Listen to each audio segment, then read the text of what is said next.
Estamos ya de vuelta con a las 8:45 y damos paso ahora a un segundo tema de análisis y de discusión con dos expertos que nos acompañan y que tienen además una amplia trayectoria en el tema, una carrera diplomática de muchos años y que eso hace que estén en la posición en la que se encuentran ahora. Más adelante, en unos minutos, nos estará acompañando en la vía telefónica el canciller Carlos Raúl Morales y también aquí en el set nos acompaña la embajadora Sonia Regina Martínez de Palencia. Ella es directora general de Asuntos Jurídicos y Tratados Internacionales de Cancillería, además de traducciones. En resumen, encargada de extradiciones, ¿no, embajada?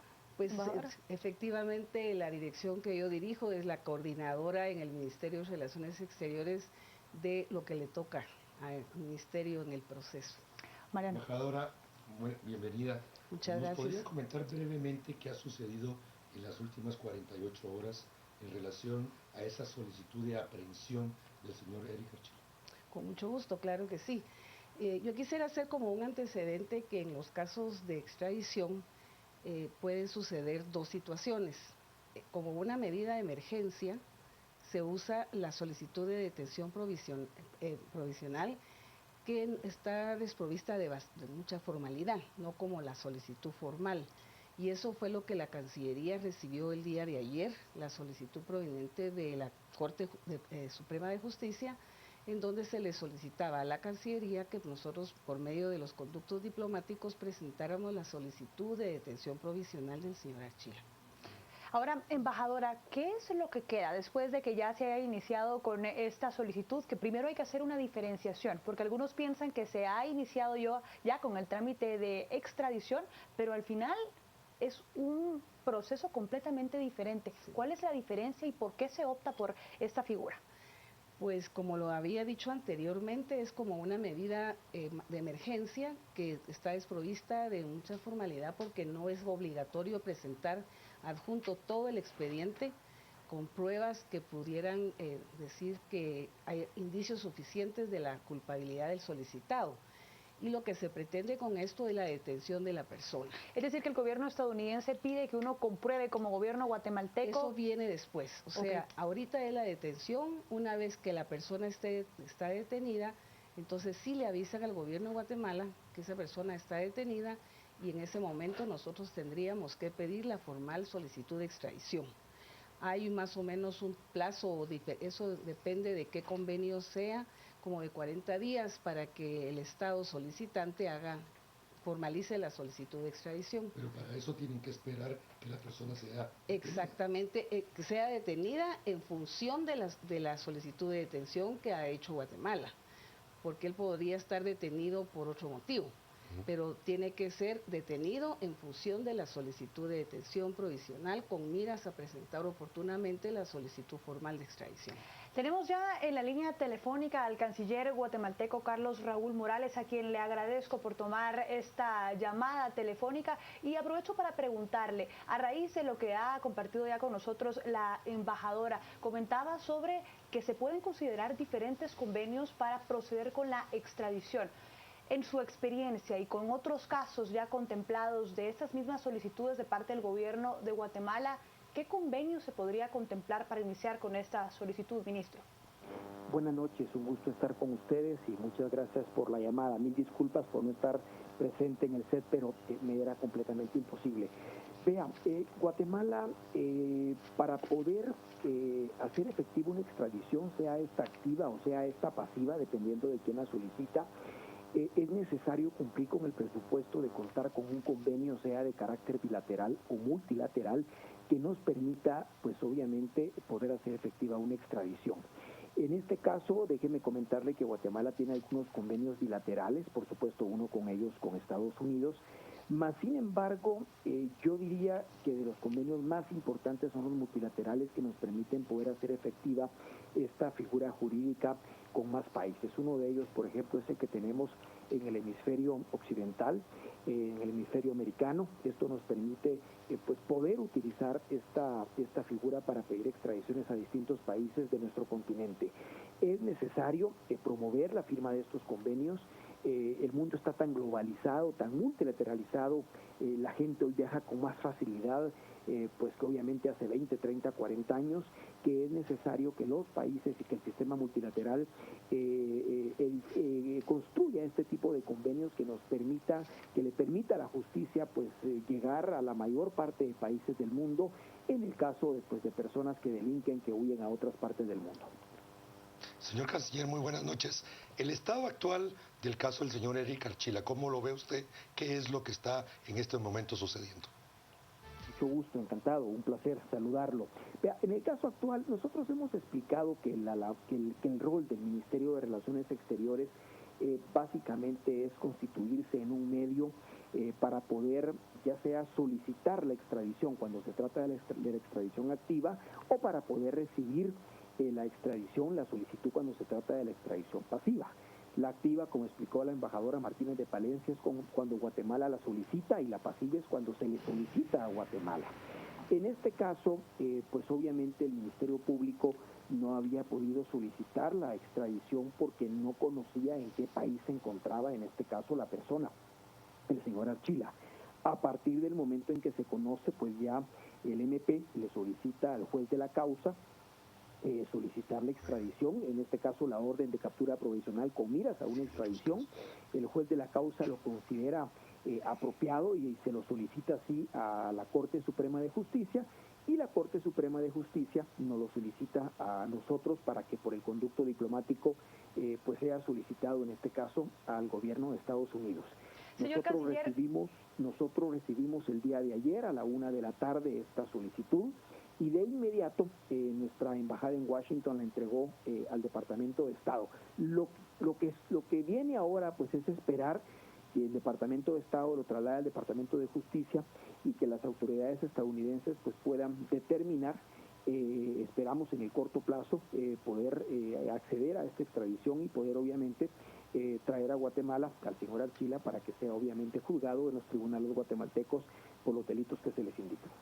Señor Canciller, hay diferentes otros prófugos de la justicia en Guatemala, de algunos no se conoce su paradero, de otros sí, hasta han enviado videos en redes sociales. Tal es el caso del señor Alan Marroquín, del cual ya se conoce en dónde se encuentra y ustedes ya han iniciado con un proceso similar. ¿Podría comentarnos cómo está en estatus este caso para poderlo comparar y que la ciudadanía guatemalteca pueda tener una idea de qué es lo que puede suceder también con esta solicitud en el caso de Eric Archila de ESA? Claro que sí. A partir precisamente de que el Ministerio Público tuvo conocimiento que el señor Marroquín se encontraba en Estados Unidos, hizo una solicitud también de extradición al juez de la causa. El juez de la causa lo consideró apropiado y se lo solicitó hacia la Corte Suprema de Justicia, la que nos solicitó a nosotros, si no estoy mal, el pasado 6 de mayo, solicitar la extradición. Nosotros de inmediato, el mismo día, le planteamos al Departamento de Estado esta solicitud a través de nuestra embajada en Washington, y el pasado 16 de octubre, para ser exactos, las autoridades estadounidenses solicitaron documentación adicional, por supuesto a través de la vía diplomática. Nosotros el día 18 de octubre, que fue el 16 de octubre, fue un día viernes, un día sábado, lo trasladamos al Ministerio Público y a la Corte Suprema de Justicia, solicitando esos documentos adicionales que está requiriendo obviamente el gobierno de Estados Unidos, y en este momento pues se encuentra precisamente en ese proceso. La intervención nuestra es diplomática, es de conducto. Nosotros no tenemos una participación directa en la parte sustantiva del proceso, sino que esto corresponde por ley, porque así lo establece el proceso penal, obviamente al Ministerio Público, al juez de la causa y a las partes. Lo que sí hacemos, y lo hacemos pues con mucha eficiencia, es trasladar estos documentos. Cualquier ampliación de documentos que se nos pide lo tratamos de hacer en el menor tiempo posible para que obviamente la justicia pueda operar de manera rápida. Canciller, vamos a seguir hablando de este tema, que hay muchísimas aristas que ir abordando junto con usted, pero también con la embajadora Sonia Martínez, que nos acompaña aquí en el set. Vamos a ir a una pausa y le pedimos a usted, Canciller, que se quede en línea porque tenemos mucho más que preguntarle y además contemplar lo que los guatemaltecos también generan con respecto a las dudas de este mismo caso. Vamos a la pausa y al regresar, mucho más.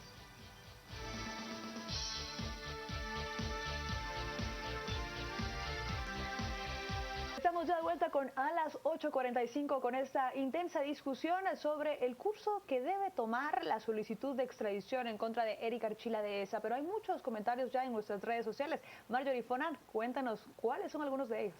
Buenas noches, Ana Lucía. Son diferentes mensajes que llegan esta noche desde nuestra cuenta de Twitter y hemos escogido alguno de ellos. Pati Fara, Ministerio Público, pilas, pilas.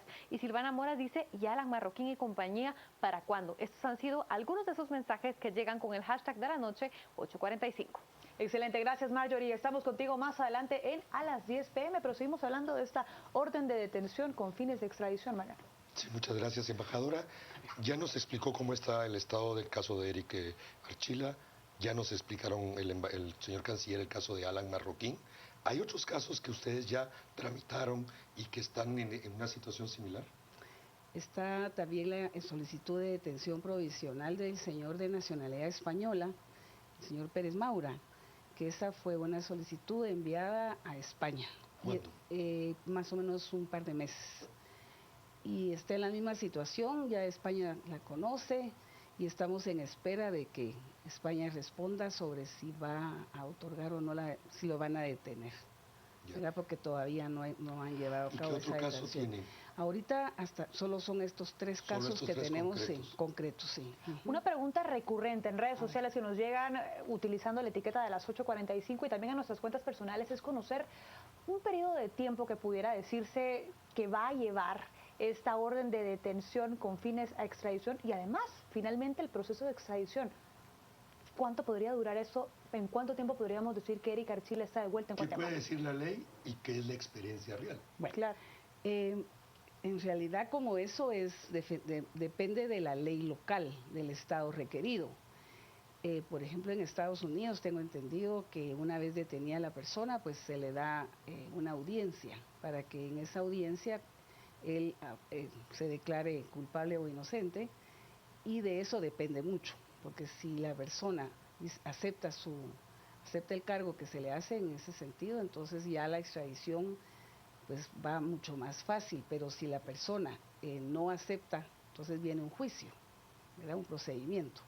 Yo realmente no tengo experiencia en cuanto a los procesos estos en Estados Unidos, solo los he tenido, lo que nosotros sabemos aquí en Guatemala, pero es muy similar en todos los países de conformidad con sus leyes, los procedimientos de detención y de extradición.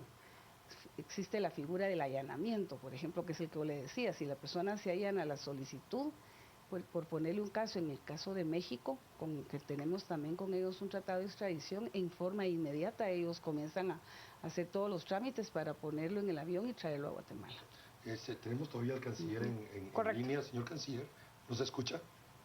Soy Mariano, a las órdenes. Señor canciller. Sí, nos escucha. Sí, los escucho. Adelante, por favor. Yo no lo escucho a él. La pregunta muy concreta es, ¿qué es lo que pasa en el tiempo muy corto en relación a estos casos y a otros que la ciudadanía está esperando que sucedan porque hay muchísima gente que está prófuga? A ver, Mariano, mire, los procesos de extradición, como dice la licenciada Sonia Regina Martínez de Palencia, son procesos pues que pueden convertirse un poco complejos y pueden tomar un poco de tiempo.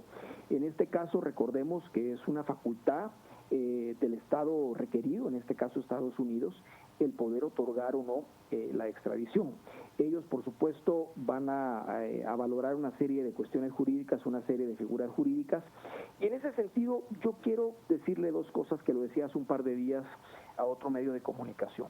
A ver, está el camino de la extradición, que por supuesto ya fue solicitado, como ya fue planteado, ya fue requerida la orden de captura con miras a una extradición formal, pero también existe el otro camino que es una especie de atajo, que es la deportación. Recordemos que en este momento el señor Archila, su situación migratoria en Estados Unidos no es regular, de hecho está en un proceso de carácter migratorio, y una forma, un atajo, como podríamos tenerlo más rápido en Guatemala, es si el gobierno de Estados Unidos decide obviamente deportarlo derivado de su situación migratoria. Esto por supuesto sería mucho más rápido que el camino de la extradición.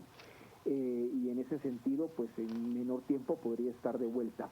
De nuevo, estamos ante el escenario de que tenemos que respetar la ley, en este caso estadounidense, ellos tienen sus propios mecanismos y en todo caso pues tendremos que valorar cuál es tendremos que plantearle a Estados Unidos ambos escenarios, la extradición que ya fue planteada y por otro lado pues también poder plantear la posibilidad de que pueda deportársele derivado de su situación migratoria, en cuyo caso sería mucho más sencillo, mucho más fácil. Ahora, canciller, disculpe que lo interrumpa, hay una pregunta también recurrente, es una duda en los guatemaltecos que se ponen a pensar, si nos contempláramos únicamente este escenario del atajo que usted plantea ahora, ¿por qué se ha tenido esta consideración, que es la palabra que utilizan muchísimos guatemaltecos, con el señor Eric Archila y no se le ha deportado desde un inicio cuando hay otras personas que por tener también un problema migratorio inmediatamente se les manda de vuelta a su país de origen? ¿Qué es? Yo sé que usted representa al gobierno guatemalteco, pero ¿qué es lo que bajo su experiencia puede decir que consideró el gobierno estadounidense para tomar toda esta serie de medidas y tenerlo capturado 10 días, que pasara tanto tiempo y ahora pues que tenga que solo solventar esta situación? La legislación estadounidense en materia migratoria establece una serie de acciones pues que las personas pueden plantear para tratar obviamente de conseguir el alivio migratorio que ellos están buscando. Lo que pasa es que se conocen pocos esos procedimientos migratorios, pero muchos de nuestros compatriotas que vienen deportados en los aviones han pasado por un proceso, no es que los agarren y los deporten el día de mañana, a no ser que tenga una orden de deportación final, pero a nadie se le puede deportar si no ha sido presentado ante un juez y si ese juez no ha dictado una orden de deportación. Son procesos que pueden ser cortos, pueden ser largos, pero en todo caso la legislación estadounidense prevé una serie pues de acciones que puede plantear la persona interesada. En este caso en particular lo que sucede es que obviamente por las características que reviste, por las razones por las cuales está siendo requerido en Guatemala, pues por supuesto que toma una notoriedad diferente. Pero de nuevo, todas las personas que son deportadas de Estados Unidos tienen una orden de deportación final, han pasado por un proceso, unos largos, otros cortos. Hay quienes se allanan y dicen, bueno, deporten inmediatamente, Canciller, hay quienes pelean quedarse allá, y por eso es que le agradezco se da esta mucho. situación. Estamos llegando al final del programa. Creo que su explicación ha sido muy interesante. Señora embajadora, muchísimas gracias por estar aquí con nosotros. Esperamos que en una próxima oportunidad. Gracias a ustedes por la oportunidad. Gracias a ambos, al canciller guatemalteco que nos acompañó vía telefónica y también a la embajadora por resolver muchísimas dudas que se generaban aquí en el set de las 8:45 y también de parte de ustedes, los guatemaltecos, que además ya están listos empezando a tuitear para dar inicio con el programa de a las 10 p.m. Marjorie Fonan, buenas noches. ¿Cuál es el tema que estaremos discutiendo en redes sociales en este día? Buenas noches, Ana Lucía. La etiqueta de la noche